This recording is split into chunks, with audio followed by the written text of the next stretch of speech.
చూసిన తల నిండా కనకాంబరం ఎట్టినట్టు ఎర్ర నీళ్ళు దిష్టి తీసి పోసినట్టు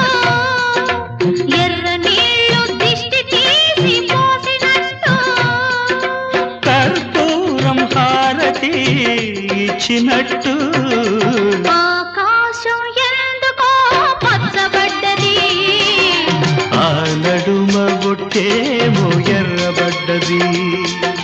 వీచే గాలుల తాకిడి సాగే గువ్వల అలజడి